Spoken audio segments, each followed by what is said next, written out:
এটা দিদি? हाँ हाँ এটা দিদি।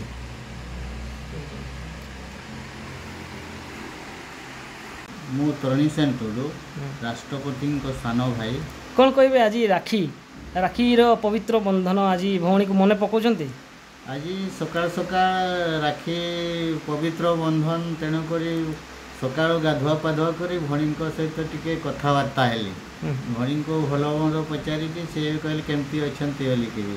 ମୁଁ ଭଲରେ ଅଛି, କିନ୍ତୁ ସେ 10 ଦିନ ପୂର୍ବରୁ ରାକ୍ଷୀ ପଠାଇ ଦେଇଥିଲେ। ଆଜି ଗାଧୁଆ ପାଧୁଆ କରି ସେ ରାକ୍ଷୀଟା ପିନ୍ଧି ତାପରେ ମୁଁ ପିନ୍ଧିକି ଥୋଇଦେଲି। ମୁଁ ପ୍ରାୟତଃ ରାକ୍ଷୀ ବିଶେଷ ପିନ୍ଧେ ନାହିଁ, ତେଣୁକରି ତାଙ୍କୁ ବ୍ୟବହାର କରି ହିଁ ଥୋଇଦେଲି ଠାକୁରଙ୍କ ଇଏ ଘରେ। ଭଉଣୀ ରାକ୍ଷୀ ପଠାଇଛନ୍ତି ନାଇଁ? ଆଜ୍ଞା ଆଜ୍ଞା। ଆଚ୍ଛା ଆଚ୍ଛା।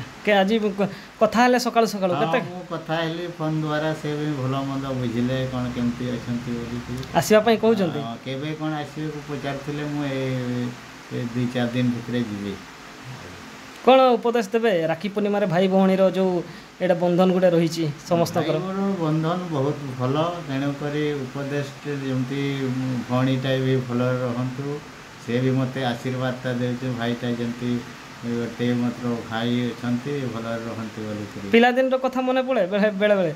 ବେଳେବେଳେ ମୁଁ ତ ବହୁତ ଛୋଟ ଥିଲି, ସେ ବହୁତ ବଡ଼ ଥିଲେ। ପିଲାଦିନର କଥା ତ ପ୍ରାୟ ମୁଁ ସେ ବାହାରେ ଥିଲେ, ତେଣୁକରି ବିଶେଷ ଦେଖା ହୁଏ ନାହିଁ ଭଉଣୀଙ୍କ ସହିତ।